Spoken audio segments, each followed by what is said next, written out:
Hi guys, call it yam and vegetable recipe, call it yam porridge or jakwukwanni, you are on point. Oh, why am I hitting the yam? You will get to find out in this video. This recipe is so delicious. It will help to boost your blood levels among other benefits. So let me quickly show you how I made this deliciousness. These are the peppers I used. Cayenne pepper, Scotch bonnet pepper, and onions. Of course, you know, these seeds are usually strong and bitter, so I will be taking them out, then cut into smaller chunks. This is simply to help my blender blades. After this time, I will be blending and then set this aside. Next is the onion. I used just a medium onion. I'll be chopping this and then set it aside as well. To the yam. Remember, I was beating the yam. Yes, I will have to beat it so that it will get soft. This is old yam. Whenever you are cooking old yam, always do this.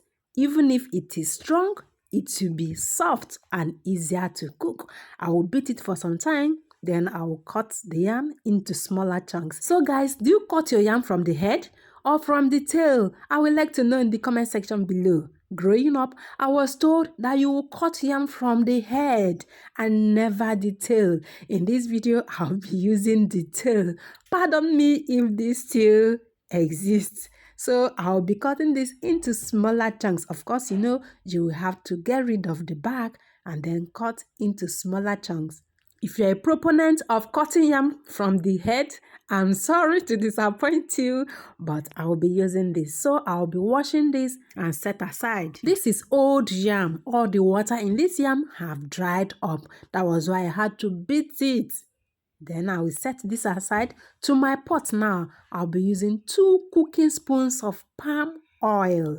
Whenever you are using palm oil, make sure it doesn't have taste and that it doesn't have bad odor. This is how to know your palm oil is a good one. I will simply allow this to get hot and not to bleach. We are not bleaching this. Once it is hot enough, I will be adding the onions that I cut into small chunks. Let this onion cook just the way you would cook your onion when you are frying stew. Once it caramelizes, then I'll be adding the pepper mix. If your red oil is a good one, at this time you will be perceiving the sweet aroma of this oil. This is the pepper mix going in now. I will stir until everything is properly cooked. Remember, this is pepper. It doesn't have to cook for a long time like tomatoes. Once this is well cooked, I will season. I simply season this with seasoning cubes and then added some salt. I don't really need much seasoning, okay? If you'd like any other seasoning, go for it. But seasoning cube is just enough. And then I added salt. Mix this properly and then add water. This is the water I'll be using to prepare this deliciousness. I will add water, not too much, not too little. This water should just be the same level with my yam.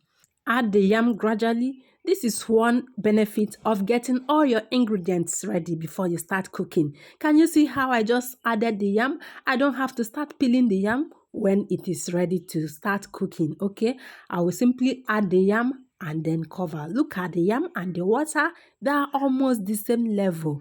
Cover and allow this to cook. Next is the vegetable I used. I used African spinach.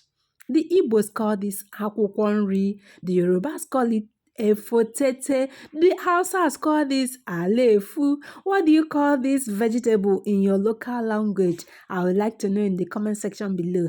I will wash this and then slice. This is one of the reasons why I don't like slicing this in the market. I would love to wash it myself, then I will slice. I'm now taking it off from the stalk. Do you add the stalk when you are cooking this vegetable? Let me know in the comment section below. I don't really like the stalk, so I won't be adding it. I will be slicing this. If you don't have chopping board, don't worry. Look at it now. It is ready. Next is the Ukpaka I used. This is also called African oil bean seed. You can also call it Ugba. The Yorubas call it Apara. In Efik, it is called Ukana. This has so many health benefits. I'll be listing some of the health benefits in the description box below. Back to the yam. This is now ready. Can you spot the yam? It is now very soft. I'll be adding the Ugba. This Ugba is usually salty. So once I add this to this delicacy, then I will stir and taste for salt. Whenever you are cooking with any ingredient that contains salt, it is only advisable to taste for salt in your meal when you must have added all the ingredients that contain salt. If there's need for salt, add salt now. Stir properly to combine very well, and then we'll add the vegetable. This African oil bean seed is so beneficial to mankind. Check the description box for more details. Once I've added this, I will stir to combine and then start adding the vegetable. This vegetable doesn't need much heat. So once I start adding this vegetable, I will turn off the heat and then stir to combine properly. And wow, this delicacy is ready. Remember I said call it yam and vegetable recipe, call it yam porridge, call it ji akwukwo nri. You are on point, guys. This is now ready to be served. This meal is so delicious. It contains so many health benefits. It will help to boost your blood levels among other benefits. Would you love to make this delicacy? When you do, let me know how you loved it. I will see you in my next one. Thanks for watching, guys. This was yummy. Everyone that tasted it wanted more.